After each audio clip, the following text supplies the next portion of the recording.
Hey everyone, this is Derrick Broze with the Conscious Resistance Network, and welcome to episode 168 of the Conscious Resistance Live, brought to you by Civil over at CIVL.com. Guys, we've got a packed show tonight, although it probably will be a little bit shorter because I've got a few very important stories, but it's not likely to be a very long show, so I hope you're okay with that. Top of the stories, we're going to focus on COP30. In case you didn't know, the UN, the United Nations, is meeting this week, and it has just begun as the day I'm recording this. So there's some developments to share there from the UN. And then we also got an update on the FBI going after Archive.Today, Archive.Today, or maybe some of you know it as Archive.is. It's similar to the Internet Archive, Archive.org, the Wayback Machine, which is a website you can archive links and things of that sort. Apparently, the FBI is coming after whoever is the mysterious founder of that. We're also going to talk about the latest news around the Supreme Court and the decision to send in the National Guard to Chicago and whether or not the Supreme Court's actually going to side with Trump and everything around that. And then finally, we're going to talk about a new story just breaking about Jeffrey Epstein and Israel. Would you be surprised to know that there's more evidence, more connections between Jeffrey Epstein and Israel? Probably most of you are not going to be surprised by that, but those are going to be our top 4 stories tonight. And again, I want to remind you guys, this show is theconsciousresistance.com, is where you can find us at all my documentaries, my podcasts, my books, archives of this. That's the best place to get this content. And I've been running this show since 2012, 2013. Sometimes I jokingly say, I've been hosting the Conscious Resistance Live infrequently since 2013 because after more than 10 years, we're only at episode 168. But that's because I live a busy activist journalist life, and sometimes there's not always space and time to record this show on a weekly basis. That is, of course, before we started working with Civil, who is now bringing you this show. And because of Civil, and because of their support for me, this is now a weekly podcast. So for the last few months, we've been doing this every Monday. You can count on it every Monday evening. Again, theconsciousresistance.com, if you want to sign up and get my latest content. I've got new reports there, including a report I did this weekend in Morelia in Mexico, where I live. Went out to the streets to a protest there, and I talked to some of the protesters. After last week's story, where I shared with you about the assassination that took place on the Day of the Dead, there was a protest again this weekend. This one did not get violent, but I decided to go there and document it and ask some of the protesters what they care about, why they're there, what issues, they're focused on, things of that sort. So you can find that at theconsciousresistance.com. And of course, as I said, the show is brought to you by Civil over at CIVL.com. And what I'm showing you on screen right now is the 10-week opt-out challenge. I just want to remind you guys this Wednesday, I'm back at it for Civil. This is a 10-week challenge. We're now into, I think this is going to be week 5, I want to say, because I did the first week focused on sort of a 101 about what exit and build is and setting the stage for this entire 10-week challenge.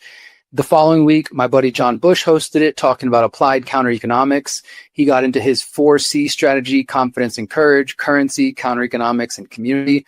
The following week, I talked about how to unbank yourself, and that was a big episode. And that was probably the deepest dive I've ever done, besides what's in my book and how to opt out of the technocratic state. That was the deepest dive I'd done. And then last week, John did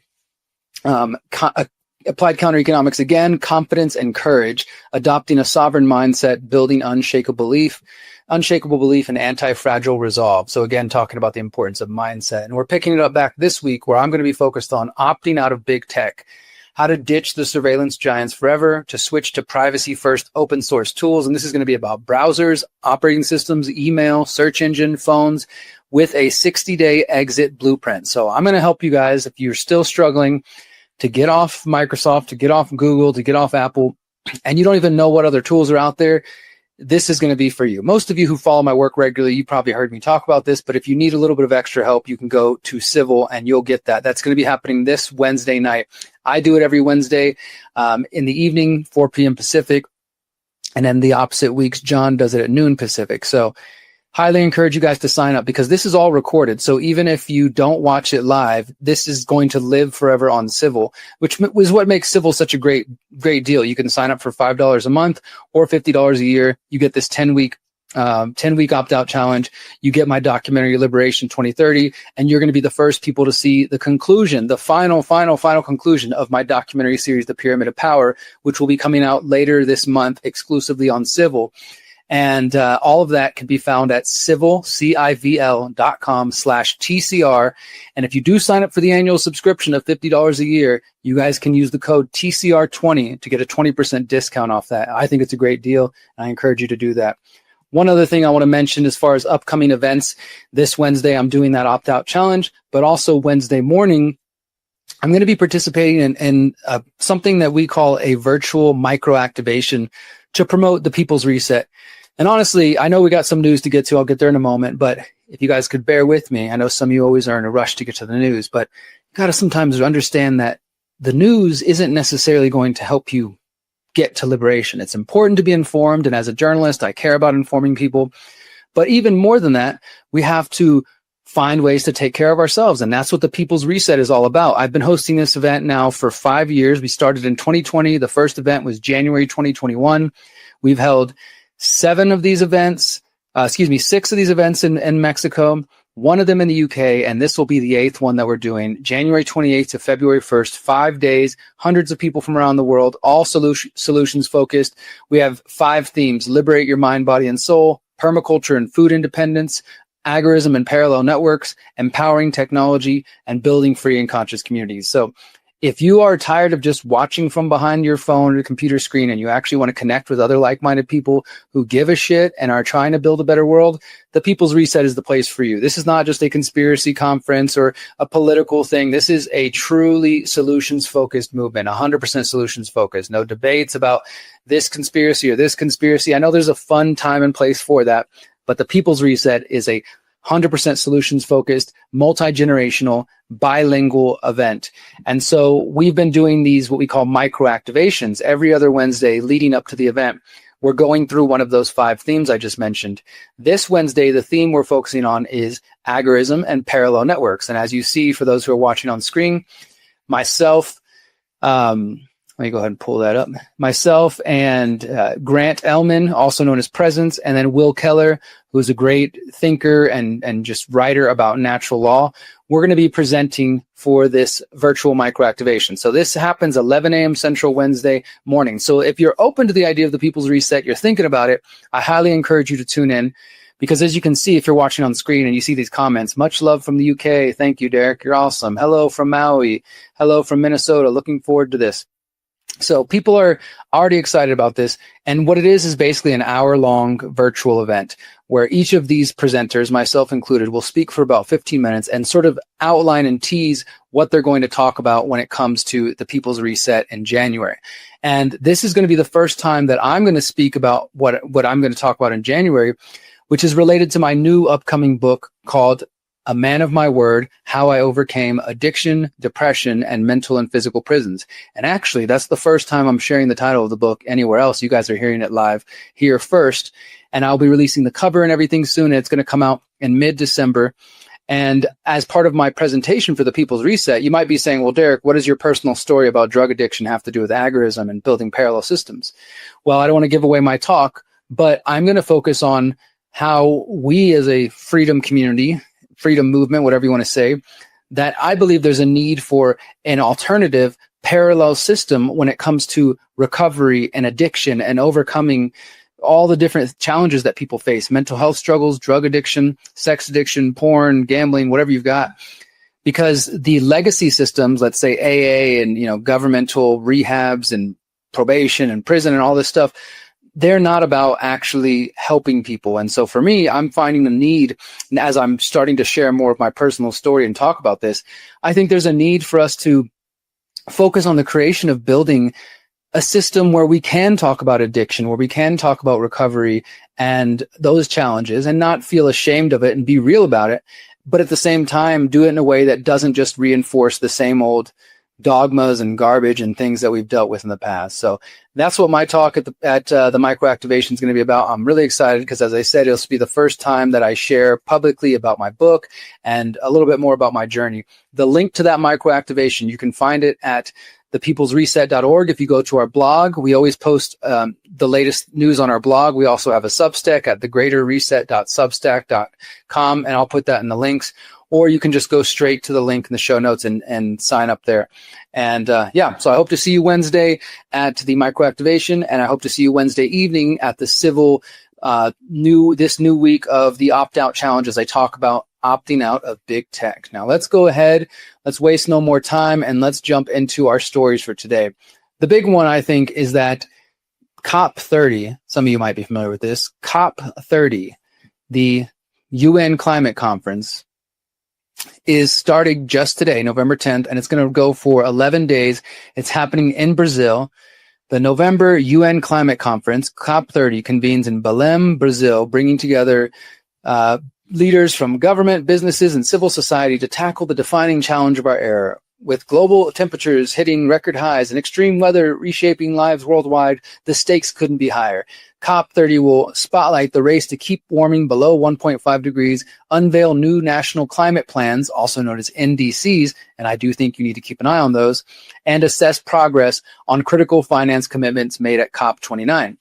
So some of you might remember that last year, COP29, I was actually at the United Nations. Let me go ahead and pull that up, actually, because last year during the COP conference, the UN climate conference, it was also focused on the Summit of the Future. This was sort of a pre-event that took place at the UN right before COP29. And I was one of the only journalists, other than Dan Aston Gregory and a few other people, who were actually talking about the Summit of the Future and how the Summit of the Future was talking about signing the Pact of the Future, where all the nations of the UN member states were going to come together and they're going to sign this brand new Pact of the Future. It also was a digital Pact of the Future and a pact on digital rights and a lot of different things. And if you didn't see those reports, I will include those in the show notes because, as I said, I did go to the UN. I went into the UN building myself. I got to have that experience as a journalist, which was quite interesting, talking to different people and just trying to learn more about it. And I'll include this link from the show notes. That's my picture right there, reporting from the Summit of the Future in New York City. So last year when they signed the Pact of the Future, which the vast majority of the nations in the world did sign the Pact for the Future, and that basically is kind of setting the stage for future climate, because people need to understand, we're talking about Agenda 2030, which the Sustainable Development Goals, Agenda 2030, these are the agendas that are all about bringing digital IDs in. And it's going to come in, whether it comes in through talking about, well, we need to fix the elections and give everybody a digital ID. We need to fight those illegal immigrants and make sure we know who's where and when they're at, where they're at. So we need a digital ID. Or we need a digital ID in the form of a vaccine passport to stop the spread of this scamdemic. No matter what narrative they use, it's all going towards digital ID. And climate change is one of those big parts of that. We've talked about this in the past. Many of you heard about this idea of a wallet that would track your carbon usage, and depending on how much carbon you're using, that would decide what services you get access to. These are not ideas I'm making up in my head. These are things that have been talked about in white papers and places around the world. So it's important to pay attention to COP a little bit. Again, I'm not saying give the UN all your attention, but be aware that this COP30 has started. It has happened. It is happening right now. I haven't seen any major news coming out of it just yet, but this is the first day. So I'll probably talk about it again next week. But here's the first thing that I think we should be keeping an eye on. This is coming from over on Substack from Dr. Jakob Nordengard, who is from, I don't want to mix it up. I think he's from Sweden. And he is a past guest of mine. Jakob does some great work on the Rockefellers and talking about digital ID, and he's a great writer as well. So I encourage you to follow him either at Substack or just keep up with his work wherever you can. And he put out this new piece today, COP30 Proposal, Global Public Digital Infrastructure for Climate, guided by UN Climate Change Council, an operating system for climate action with a digital identification layer at its center. Now, by the way, I just want to say, if you didn't see the latest Independent Media Alliance panel, last week, myself, James Corbett, Ryan Christian, Hakeem Anwar of Above Phone, several other people, Kit Knightley of Off Guardian, I'm forgetting a few names. Sorry, guys. It's nothing personal. I'm bad with memory right now. And a few other buddies were all a part of this really important panel on digital IDs. That will be on The Conscious Resistance tomorrow, Tuesday. So if you haven't seen it yet, go to theconsciousresistance.com and you can check it out there. We were talking about the importance of focusing on digital ID. Now, obviously, many of us are focusing on digital ID, but the reason we were really talking about it is because Hakeem Anwar over at Above Phone and with Take Back Our Tech has put out this epic report on digital ID. I actually have a new interview with him coming out later this week that you can stay tuned to. So please do follow for that. Now, the reason I bring all that up is because digital IDs are finally getting the attention that they deserve. I know a lot of people in the broader freedom movement or those who follow online, you've been aware of digital IDs. You've heard these conversations going on, but it's getting very real, my friends. We are in November 2025. 2026 is coming. These people have plans for Agenda 2030, Sustainable Development Goals.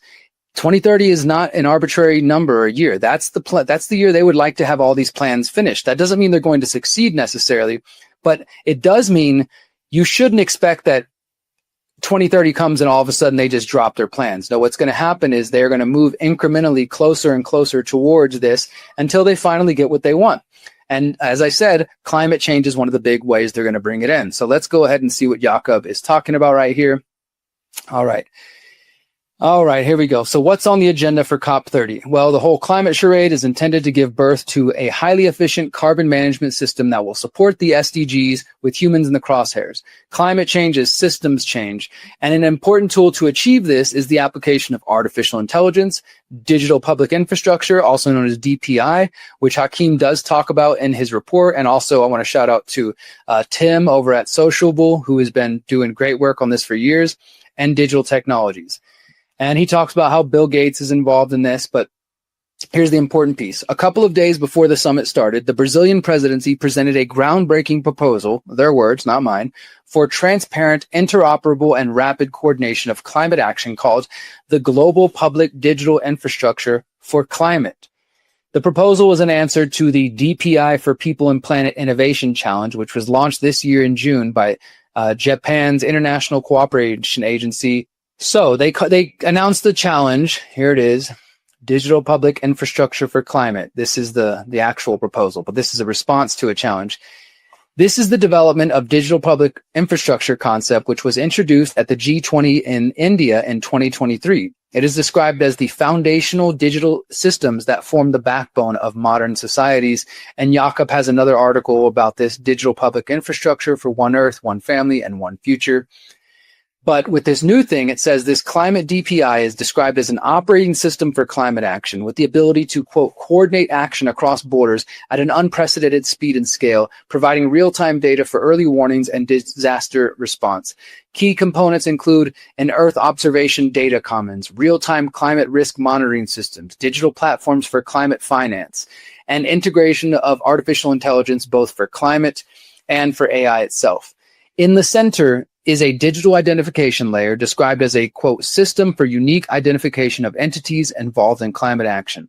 This includes people, organizations, and assets. As stated in the report, leveraging national ID systems where available or alternative community IDs, this layer ensures every stakeholder can be recognized and authenticated digitally. And that's what this all comes down to. You can okay, this is about climate change, trying to fix the world, they claim. What it's really about is trying to get as many people on these track and trace systems as possible. As I said a couple of moments ago, it can be about pandemics, it can be about immigration, it can be about trying to fix the elections, or it can be about climate change. Whatever narrative they use, the goal is to get as many people on these systems. And you can see this section from the report here. Again, I will put the report in the show notes if you want to read it yourself. And so COP30 is just starting, but even before they start, this digital public infrastructure for climate plan is being announced. And Jakob continues, the dedicated global climate DPI is described as a potential game changer in responding to the climate emergency with the ability to, quote, turbocharge climate action. The report recommends international governance under the UNFCCC and the COP framework to guide climate DPI development. Now I'll just read one more and then I'll let you read this yourself, but this is an important report that hopefully you're going to check out. One concrete example is the establishment of a UN Climate Change Council, which is intended to act as a, quote, political steward for climate DPI. The proposal for such a council was introduced only a couple days ago by the hosting Brazilian president, Lula da Silva, in his call of Bellum for the climate. So you're seeing lots of push for digital public infrastructure. And he also mentions the similar mechanism was suggested in last year's essay, A Logic for the Future, by the Rockefeller Brothers Fund president, Stephen Heinz. So the climate DPI report contains the basic requirement needed to establish an all-seeing eye, which can be integrated into global government technology centers' vision for an AI-run agentic state. As stated in the report, climate DPI envisions integrated AI-driven systems to anticipate risks, optimize adaptation strategies, and support decision-making at all levels. Now, one thing you got to remember, my friends, is that when you read the globalists speak, the UN speak, the WEF speak, is that they try to couch all their stuff in warm and fuzzy terms and buzzwords to throw people off. Because if you tell people the UN, the World Economic Forum, doesn't have your best intention at heart, they're trying to, promote digital IDs to control all of us, the normies and the NPCs are going to go over here and say, what are you talking about, Derrick? They just want to optimize adaptation strategies and support decision-making at all levels. Isn't that a good thing? Coincidentally, the coordinator of this report that he's outlining here is the Brazilian lawyer Ronaldo Lemos, who was named a World Economic Forum Young Global Leader in 2015. So the connections continue to pile up, and there's more to this report here from Jakob. I will leave it to you to check it out. But we will be following the COP proposals, and particularly, we will be following any more developments about digital public infrastructure, about digital IDs, because as I said, this is what it's really about. This is where it's really going. And this is also why, not to plug Civil too much, but this is why I'm doing the 10-week opt-out challenge. And I encourage you to go watch the IMA panel again, because even in the IMA panel, which include James Corbett and other people who are very educated and principled and informed, and Ryan Christian and others, even within that panel of these educated journalists and researchers, you had a diverse set of views and opinions and ideas about where the red line in the sand is. Just one example, James said every time he wants to fly in or out of Japan, he has to give his biometrics. So he's had his fingerprint scanned many times in order to travel to visit family or to go to events and things of that sort. That sucks. That's really hard to hear. James Corbett, who's been warning about this for years, has to participate in that. Now, of course, he has a choice. He could stay home and just never leave Japan, but he's got family.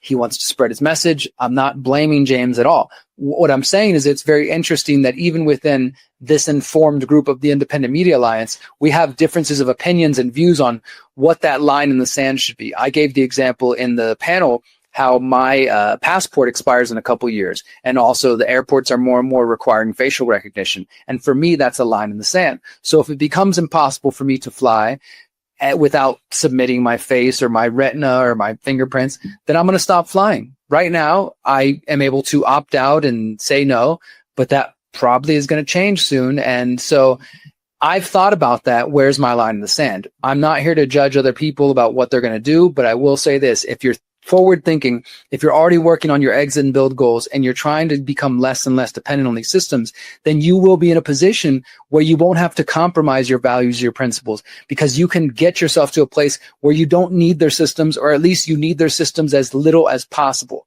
It takes time, it takes money, it takes energy, it takes lifestyle changes and effort and all those things, but I think it's worth it. So again, I will put all the links in the show notes to Hakeem Anwar's digital ID report, to the IMA panel, which is coming out tomorrow, and then, of course, to Jakob Nordengard's new report about COP30 and this digital public infrastructure for climate. Guys, I want to remind you, another way to support the show here is to buy our shirts. We have, I think, 8 different designs right now. Yep, 8 different designs at theconsciousresistance.com. We got Liberate All Life. We got Revolution Without Healing as a Recipe for Disaster. You are a creator. Exit and Build. You are beautiful. You are powerful. You are free. The Conscious Resistance. No Masters, No Slaves. Holistic Anarchism. And we're going to have more soon. But these are a great representation of our message and what we stand for. Every single one of the shirts has the Anarchy A on the back, or if you don't like anarchy, you can just say it's for activism or for awake. But they have the words and the images on the front, and the website, theconsciousresistance.com on the back. You can pick these up for just $25 USD. If you want to get them from outside the US, there's a shipping charge because it's getting more and more expensive to send them to you guys.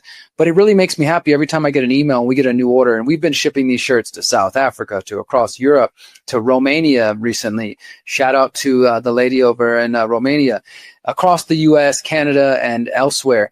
So if you want to support us, this is one of the ways to do it. Go to theconsciousresistance.com, check out our shop link. You can find the books and find the shirts and pick you up a new thread, pick you up something new to complete your fit, and spread the message, spread the words, guys. That's the way you can support us. So Archive.is is a website that I use pretty regularly. In fact, I've been using it for this show. As I was setting my show up today, actually, let me just go ahead and show you.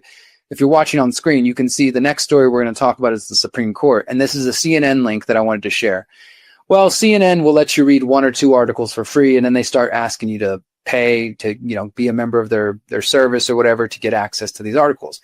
I'm not going to give CNN any of my money, as you can imagine. So what I do is I go to Archive.is or Archive.Today, and I copy and paste the link from CNN, and I drop it in there.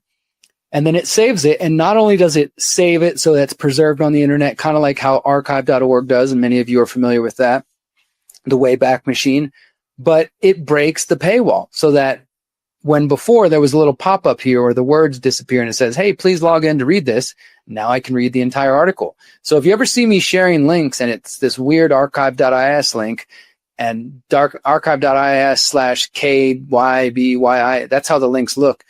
It's because of that. So a lot of the links that I often share are coming from using Archive. And it's a tool I use greatly in my research, like I said, to read information that is hidden behind paywalls, to save snapshots of things. But this new report coming from Ars Technica, FBI orders domain registrar to reveal who runs the mysterious Archive.is website. Tuco's subpoenaed in criminal probe for info on customer behind Archive.Today. The FBI is trying to unmask the operator of Archive.is, also known as Archive.Today, a website that snaps snapshot of web pages and is commonly used to bypass paywalls. The FBI sent a subpoena to the domain registrar Tuco's, seeking, quote, subscriber information on the customer behind Archive.Today in connection with the federal criminal investigation being conducted by the FBI. The subpoena tells the company that, quote, your company is required to furnish this information. The subpoena is supposed to be secret, but the Archive.Today X account posted the document on October 30th, the same day their subpoena was issued. The X post contained a link to the PDF and the word canary, which I think is a sign that they might try to shut down at some point because they basically are worried about, being somebody going after them. And so he wrote canary, and here's a link to the PDF. Let me just open it up. PDF link. Here's the subpoena, U.S. Department of Justice, federal FBI subpoena. And they're requesting information relates to a criminal investigation being conducted by the FBI. Your failure to obey the resulting court order may be punished as contempt, the document said. It gave a deadline of November 29th. So Tuco's, which is the web hosting service, is headquartered in Toronto, Ontario, and is incorporated in Pennsylvania. The company's subpoena and warrant policy says it provides registrant information in response to civil subpoenas issued by U.S. courts and warrants related to criminal matters.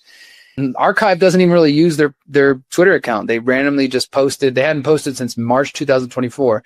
And then on Halloween Day, they just popped in October 31st and posted the link to their subpoena. So it's happening, and the government is trying to get information about them. And there's multiple reasons, but let's just see what they want. It says, while copyright infringement would be a likely area of investigation for the FBI with Archive.Today, the subpoena doesn't provide specific information on the probe. The subpoena asks Archive.Today customer or subscriber name, addresses, length of service, records of phone calls or texts, payment information, records of session times and duration of internet connectivity, mobile device ID codes, IP addresses, and other numbers used to identify the subscriber. So they're really trying to get any and all information they can about the person who registered this website. In contrast with the nonprofit Internet Archive, which runs archive.org, that's the Wayback Machine, The operator or operators of Archive.Today have remained mysterious. It has used various domains such as archive.ph, archive.is, etc., and its registrant, Denis Petrov, may be an alias. So there is a name that exists related to this, but most people think it is a pseudonym, a false name. And there have been others who've tried to link and say that archive.is is likely from founders from Russia with some European connections.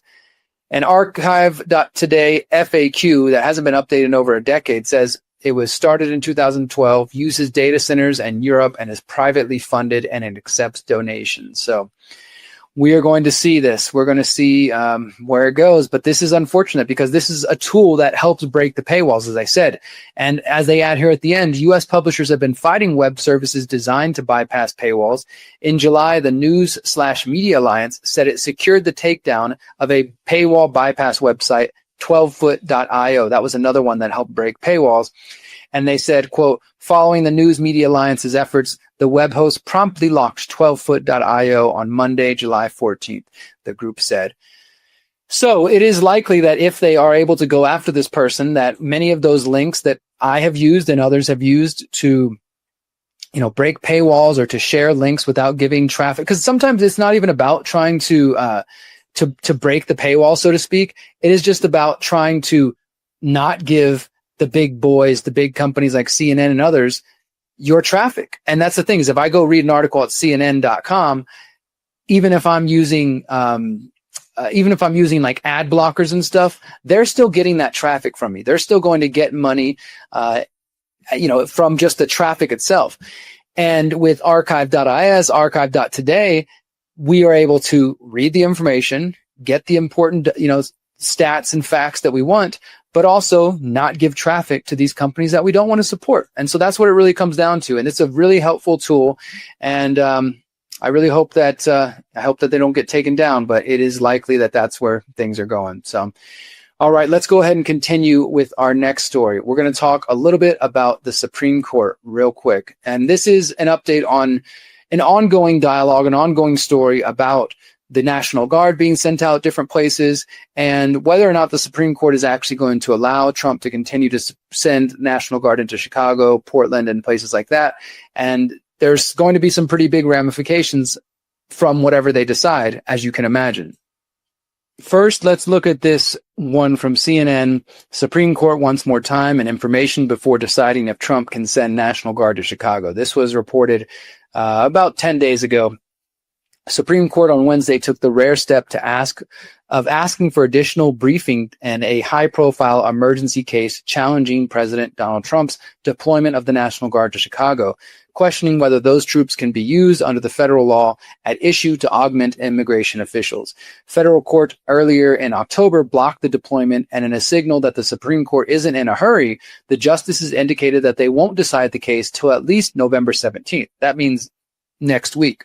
The new question may be a bad sign for Trump, whose lawyers argued that under a 1827 precedent, courts don't have jurisdiction to review a president's decision to call up the guard. So as with every other place, Trump is basically saying, like, they don't have any authority to review my decisions. I'm a king. And people wonder why there was no king's protest. And they're like, Trump's not a king. We don't have kings. But I mean, the dude's pretty much acting like an authoritarian. The fact that the Supreme Court is trying to take more time to look at this, according to CNN, could be a bad sign for Trump, because his lawyers are arguing that under an 1827 precedent, courts don't have a jurisdiction to question or challenge the president's views. And again, that goes to the whole thing about not being a king, right? Instead, the justices appeared to be debating one of the administration's more nuanced justifications for the deployment. Now, according to Steve Vladek, who is a CNN legal analyst and a professor at Georgetown University Law Center, he says, quote, although we can't know for sure, the order seems like a bad sign for President Trump. There would be no need for the Supreme Court to ask the parties to address this question if 5 justices had already agreed to vote for the federal government on one of the other 2 justifications. So basically saying, like, if they were certain that Trump was in the right and they were going to go towards Trump's arguments, they probably wouldn't need to even take this extra time. And as I covered, I think it was on last week's show, this call for more time, it comes after this Georgetown University law professor, Martin Lederman, put a brief, which is just a filing in the court, saying that the law that Trump is relying on to deploy the National Guard to Chicago doesn't apply to civilian law enforcement agencies like ICE. He's basically saying that the National Guard can only be called forth under the law to augment regular military forces. And in its order a couple of Wednesdays ago, the Supreme Court asked the Department of Justice and officials in Illinois to address the very issues in a series of new briefs, which are due through mid-November. So that's kind of what's been going on, is Trump and his team are arguing under this 1827 law. They have the right to do whatever the heck they want, and the courts can't review their decisions. And then others are saying, namely the attorney generals for Chicago are arguing that the law is wrong, and you have this one law professor saying that Trump is also misinterpreting the law. Now, interestingly, as I said on the previous show, under that professor's interpretation of the law, technically it seems like it's a call for, well, Trump needs to send in the military, and then if the military can't get the job done, then Trump could send in the National Guard. But hopefully that's not where this is all headed. And nevertheless, what we're seeing here is this continued protracted fight to get National Guard troops into Chicago. So now let's jump over to the Chicago Tribune, which is the big paper in Chicago. Supreme Court's deliberate review of Donald Trump's Illinois National Guard plan signals a cautious approach. Again, basically saying the fact that they're taking their time could be a bad sign for Trump and a good sign for liberty and for freedom. President Trump has been able to depend on the Supreme Court's conservative majority to uphold his unprecedented broad use of executive power. But when it comes to sending the National Guard into Illinois, there are signs that it might not be a slam dunk. Unlike other high-profile legal battles, the High Court has moved cautiously on the Illinois dispute. The justices have given lawyers until Monday, so that's November 17th, 2 weeks after issuing their October order, to file additional briefs. And this is a sharp turnaround to previous decisions they've made where they've acted very quickly. The Trump administration is asking the court to overturn lower court decisions that have sidelined National Guard troops from Illinois, California, and Texas. Trump's Justice Department argues that lower court action improperly impinges on the president's authority and needlessly endangers federal personnel and property. Citing potential violence, the department lawyers urged the court to grant an immediate administrative stay, but the Supreme Court is still considering the department's request several weeks after it was filed. So they didn't immediately say, okay, we're going to give you what you want. Instead, they're saying we need more time. And given that this Monday deadline is approaching, additional filings and another week for responses, the justices indicated that they would likely rule on the emergency application no sooner than mid-November. And according to court observers, the conservative majority on the court appears split on how to handle the case. Otherwise, they would have acted already.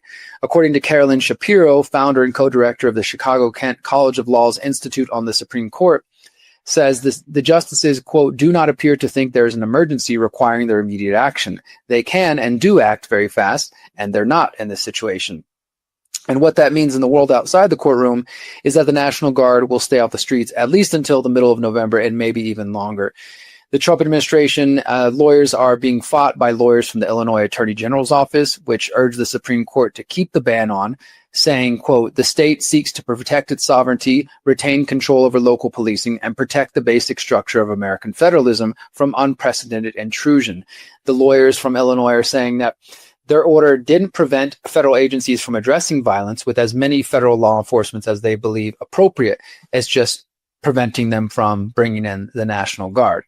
Now, there's more to this article, and I will go ahead and share it with you because I think it's important to kind of understand, like, the National Guard typically is deployed for other reasons, not to quell civil unrest in the United States. And it's not even what I would call civil unrest. That's just what Trump is kind of promoting. It's saying that Chicago and these other places are war zones. And I don't think anybody really would believe that or argue that these are war zones. If anything, it's the presence of the National Guard that is making things more chaotic.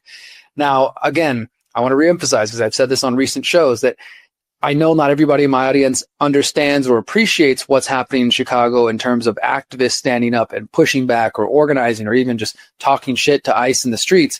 But for me, I appreciate it. I think people should be standing up to injustices, and it's already pretty chaotic out there with just ICE. If you add the National Guard to the situation, I don't see how that's going to do anything but create more chaos. The other point to what was just mentioned, that Chicago Tribune article about federalism, I want to just call out to anybody who consider themselves conservative, Republicans, MAGA, who may be listening to my show here, to just really think about and understand that conservatives used to care about constitutional principles and small government, limited government, states' rights, these kind of things. At least that's what I remember when I was growing up back in the day. And it seems like so many people have let that go. And so for me, I believe in decentralization. I believe in secession. I believe that we shouldn't have cities and states in this giant thing we call the United States that look exactly the same. Chicago doesn't need to look like conservative, another part of the country, insert conservative state. It doesn't need to look like Arkansas, for example. And Houston doesn't need to look like LA, and et cetera, that we need, I believe, this diversity of perspectives and opinions and views. And I do believe in states' rights. And I also believe, as I said, in decentralization. So if one state wants to have laws that are more favorable to cannabis, for example, they should have the freedom to do that. It shouldn't be the federal government using their arcane, insane drug laws to come in and force the state or the city to do what they want.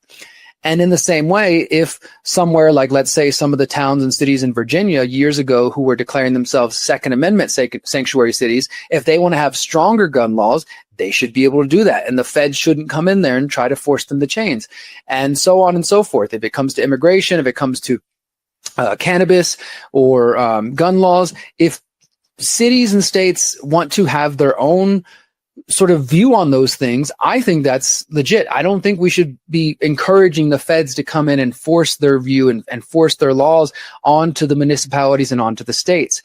That would mean there would be some parts of the country that do have laws that are open and more favorable to cannabis or to immigration and what have you.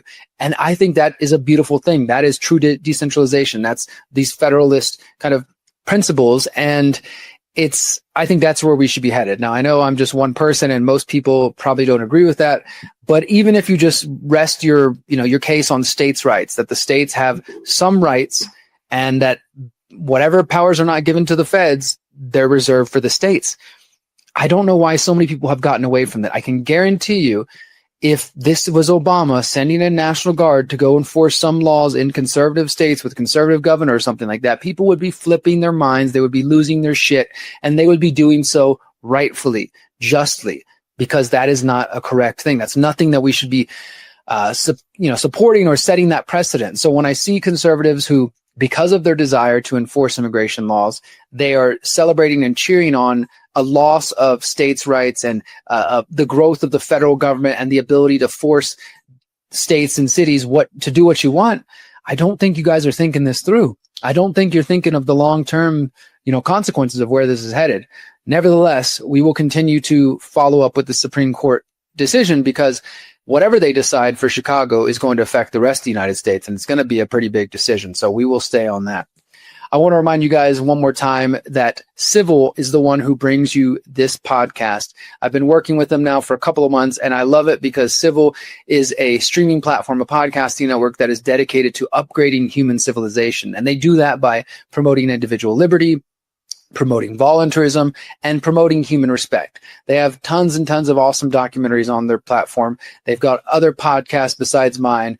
They've got my upcoming documentary, Liberation 2030, which I'm really excited to share, because it's going to be, it's for me, this is like the call to action, right? This is, instead of focusing on what they, them, those are doing, we come together and we think about our own agenda. We were talking about Agenda 2030 earlier and sustainable development goals. Well, what if we stop focusing so much on those people like, what's his name? Old buddy Klaus Schwab and Larry Fink and Bill Gates and all the rest of them. I'm not saying we don't talk about them ever, because obviously that's what I'm here doing, reporting. But what if we put that same energy into creating the lives that we want for our 2030 and beyond? That's what this Liberation 2030 is about. That's what this little mini documentary is about. That's really what all of my work is about. There's the man, Klaus Schwab himself. So I'm excited to share this with you guys. It is currently available right now on civil.com. You can be the first ones to see it before anybody else if you'd like to. And of course, later this month, the final conclusion to my 17-part documentary series, the final conclusion I've been working on for 5 years, is going to be released exclusively on Civil for the Pyramid of Power. That's coming later in November. So if you want to sign up, you go to civil.com/TCR. And as I said before, it's a great deal, just $5 a month. Or $50 a year, and you can use the code TCR20 to get a 20% discount off of the annual subscription. So thank you everybody at Civil who supported me and all the people who've been signing up and following over there. I really do appreciate it. Now let's get into our final story of the night. So let me go ahead and bring up my old friend, Jeffrey Epstein. And of course, I mean that facetiously. Don't get mad at me. More like my old investigation subject, because I've been investigating Jeffrey Epstein since 2016, visiting his house for my documentary, Bringing Down Jeffrey Epstein, back in 2018. And this is an ongoing investigation that Dropsite News has been doing. They're a very good website you should be following. Jeffrey Epstein helped Israel sell a surveillance state to Côte d'Ivoire. I don't know how to say it. I apologize. I think it's French. And it's a West African nation. Leaked emails show the details behind talks between Côte d'Ivoire and Israel, shepherded by Ehud Barak and Jeffrey Epstein. Now, I've noticed recently in the last couple months, there's been this pushback, particularly against my friend and colleague, Whitney Webb, about her work around Jeffrey Epstein, and really just anybody insinuating that Jeffrey Epstein has ties to Israeli intelligence or intelligence at all. Namely, I remember Michael Tracy was giving Whitney a lot of flack for a mistake or two that was in her book, One Nation Under Blackmail, and Whitney even acknowledged that there was some mistakes made in there related to Alex Acosta, but people like Michael Tracy and others are trying to kind of give off this perception that means that there's no that there's no evidence that Jeffrey Epstein had connections to Israel or to intelligence. And, for one, let's look at his relationship with Ghislaine Maxwell and her father, Robert Maxwell. Of course, Robert Maxwell in the book Samson Option was called out as being linked to British intelligence as well as Israel intelligence. Then you have Les Wexner, who is the founder of the Limited Brands, Victoria's Secret, Limited Stores, billionaire based in Ohio, tied to the Cleveland Mafia, also part of the Mega Group, which is a very little known and little reported on group of, according to themselves, wealthy Jewish financiers who lobby for Israel's interests. And of course, Les Wexner is the one who sold Jeffrey Epstein his New York mansion reportedly for $1. And, so that's just a few of the connections that Epstein has to people who are tied to Israel or at least big supporters of Israel. Doesn't prove that he's intelligence. Neither does this story, I will say from the outset, but it is an important piece of the puzzle. And I hope that you guys will read the full thing. I'm just going to share a few of the details here with you. So Jeffrey Epstein and Ehud Barak were specialists in war profiteering. At the end of his tenure as Israel's defense minister and after his supposed retirement, Barak embraced the role as a salesman of Israeli security forces to embattled governments, opening the door for Israeli intelligence leaders to shape the security apparatuses of several African nations, including the country of Côte d'Ivoire. Ivory, I think is what they're saying there. Quietly facilitating these efforts was Jeffrey Epstein, who allegedly died in 2019. Epstein wrote at one point with Barak, with civil unrest exploding and the desperation of those in power, "Isn't this perfect for you?" Barak replied, "You're right, in a way, but not simple to transform it into a cash flow. Transforming unrest into a cash flow involved brokering deals between the Israeli state and this West African nation. New details about Epstein's role in Israel's intelligence operations in Africa have emerged from two different sets of documents. The first one, I think, has been criminally underreported and not enough people even know about it. It came from the website Distributed Denial of Secrets, and it was released by the Handala hacking group. They had an archive of emails that they leaked. So that's one set of documents. The second one is coming from documents released by the House Oversight Committee. That's where the source of this story is from. And from the House documents, Dropsite News got access to Epstein's personal emails, his appointment calendars, and these provide clear evidence of Epstein's involvement in Israel's West African security negotiations in 2012, while Barak was Israel's defense minister. The two men worked together as a conduit for Israel's intelligence sector in this West African nation, where Barak was welcomed as a representative of the Israeli government, even though he was already retired. Epstein helped Barak deliver a proposal for mass surveillance of phone and internet communications in this country, crafted by former Israeli intelligence officials. So together, Epstein and the former defense minister of Israel come up with a mass surveillance plan to get the country to monitor the calls on the internet of everybody in this country. And this is, of course, just part of a series of articles that Dropsite News has been doing. They did a previous one where they showed similar operations in Mongolia. But they say here, Epstein and Barak's private deal-making evolved seamlessly into an official security agreement between Israel and Côte d'Ivoire in 2014. Since the agreement was signed over a decade ago, President Alassane Ouattara has tightened his grip on power, banning public demonstrations and arresting peaceful protesters. He also won a fourth term, which is in violation of the constitution of that country. And different people have been activists have been arrested and criminalized, and this is coming with the support of Israel's security firms to help this guy maintain power, and his Israeli-backed police state, which has squashed civic organizations and silenced critics. And they have a quote here from an exiled activist, Boga Sakau Gervais, who said, "Under this president, since 2011, freedoms of opinion, thought, and expression have been criminalized. It has become forbidden to criticize the head of the state." And so this story of how Israel had a security agreement with this country is only one chapter in the saga of Epstein and Barak's covert activities in Africa, and it is reported as this next entry in their ongoing series. It's called Epstein, Israel, Ivory Coast, How Israeli Intelligence Built a Police State in West Africa. And they go through emails that came out in the documents. They got leaked images and things. This is a really good report that I highly encourage you guys to read the full length of, because, as I said, it really just outlines the role that Epstein played. And, we're told that Epstein was just this math teacher who didn't even have a college education and somehow ends up in finance and somehow ends up rubbing elbows with all kinds of powerful celebrities and politicians and people. And yes, the stories that get the most attention relate to the abuse of women, as they should, of young girls, the pedophilia, child trafficking, sex trafficking.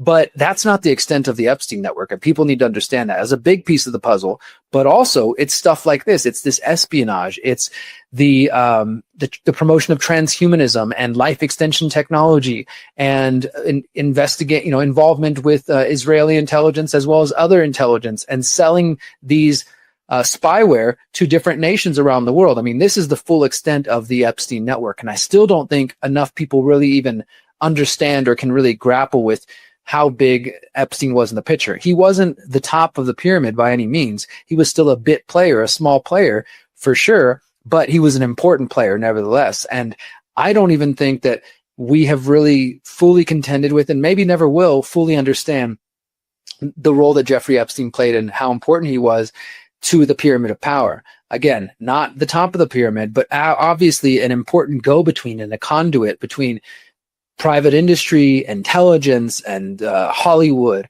and politicians, and on and on and on, right? This guy was an important piece of the puzzle, and that's probably why, if he is indeed dead, somebody got rid of him, because having him around is just, it's too big a risk to have. This guy's connected to too many powerful people. So I will leave that article in the show notes, and I hope you will check that out, because, as I said, there's a lot there. Please do go ahead and check it out. So that's where we're going to leave it for tonight, guys. I really do appreciate all of you for being here tonight. The best place, if you want to support me and the work that I do, is always going to be theconsciousresistance.com. Let me go ahead and show that one more time real quick. theconsciousresistance.com/invest. You can find the links to my Buy Me a Coffee, to my Substack if you want to support on a monthly basis. My crypto wallets are there. You can also find my P.O. Box. Also, at the homepage of theconsciousresistance.com, you see this ad for Cultivated Mind. This is my buddy Sean Hawkins, based in Houston, Texas, a good friend of mine. He's actually speaking at the People's Reset coming up soon. And this is his organic mushroom extract company that him and his wife started. So if you want to check those out, they're really good products. And if you purchase through that link at that banner on the website, you're supporting me as well. So thanks to everybody who does that. And as we say goodnight, I just want to invite you to remember that, guys, we have the power in our hands to decide where our future goes. I know there's a lot of big things. We started talking about COP30 and digital IDs and digital public infrastructure, and the Supreme Court's trying to decide if the National Guard can be deployed all over the United States. And, techno tyranny is on the rise. And, Israeli intelligence firms are infiltrating governments and spying on people. And, that stuff's not going anywhere. And those are real things. And I do this podcast to try to reach you.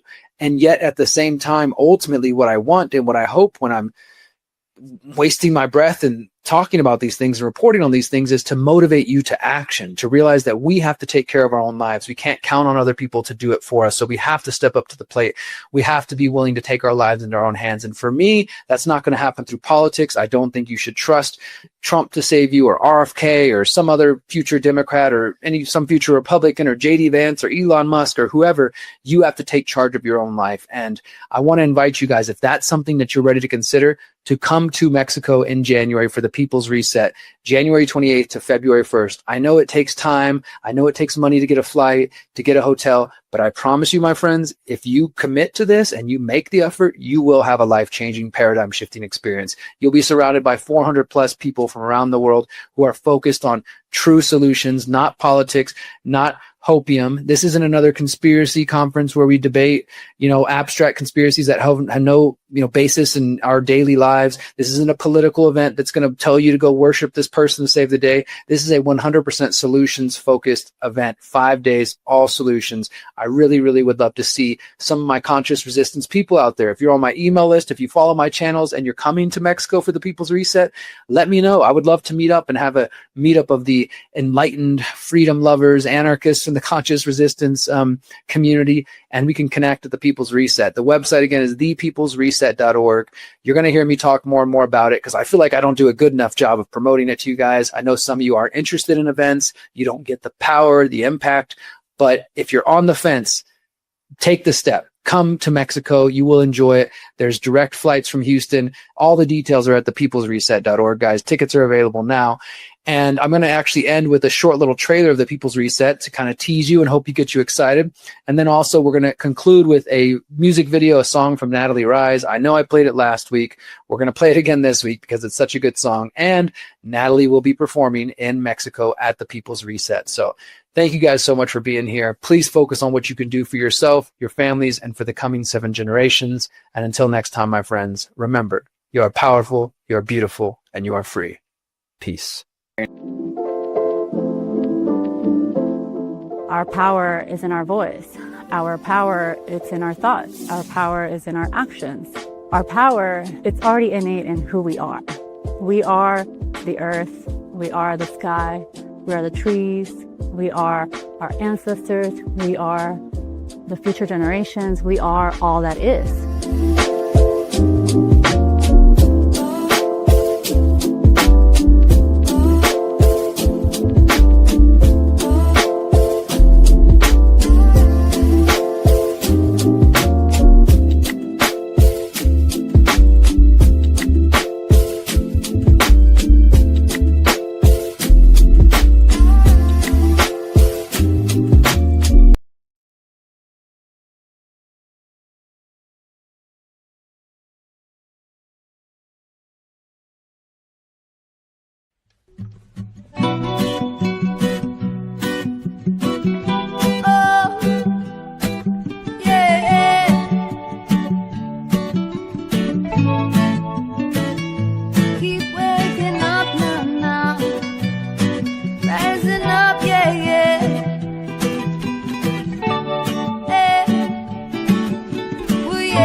Critic enemy, you create more problems than you got the remedy. You're misleading and deceive my people endlessly, and then you wonder why me never want you next to me. Your civilians are like slaves, like in servitude, and the only way you keep them is to keep them from the truth, while your institutions keep indoctrinate the youth. We hear you speak of hope and change, then you leave no proof. Babylon, you're smart, now this is more than true. But when the people wake on up, they'll come straight after you. There's no escaping from the plans we got set out for you. You'll see your men, women, and children coming after you. Life with you's illusion, not reality. And for anyone who wants some peace, you name insanity.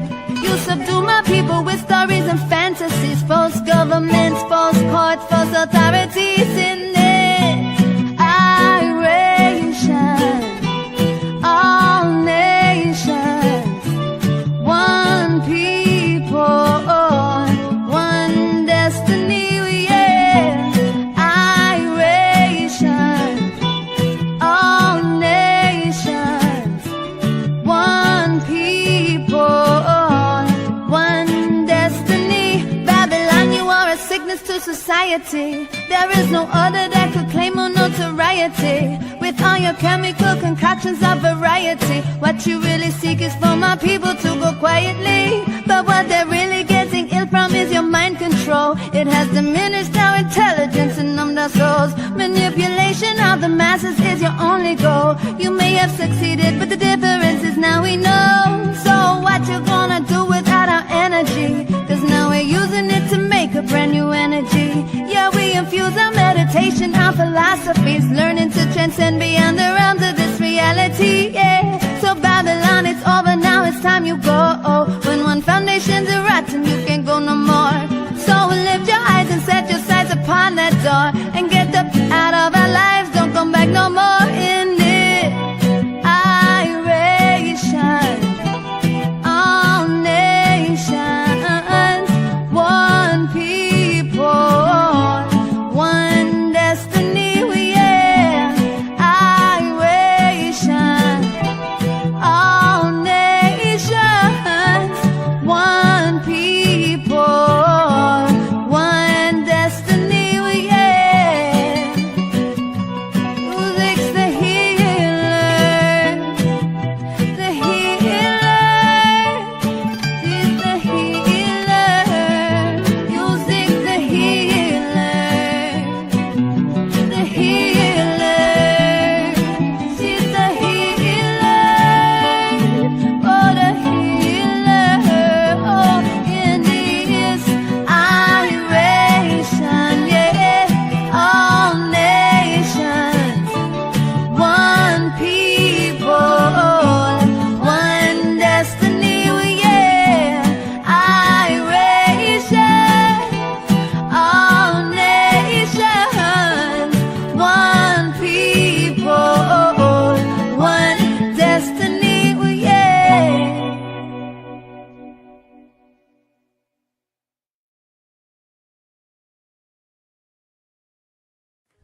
Since 2012, the Conscious Resistance Network has been an independent media organization focused on empowering individuals through education, philosophy, health, and community organizing.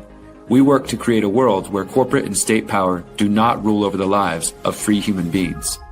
Our motto is leading by example and helping others in their pursuit of freedom. Visit theconsciousresistance.com to find our articles, documentaries, interviews, podcasts, books, and more. Remember, you are powerful, you are beautiful, and you are free.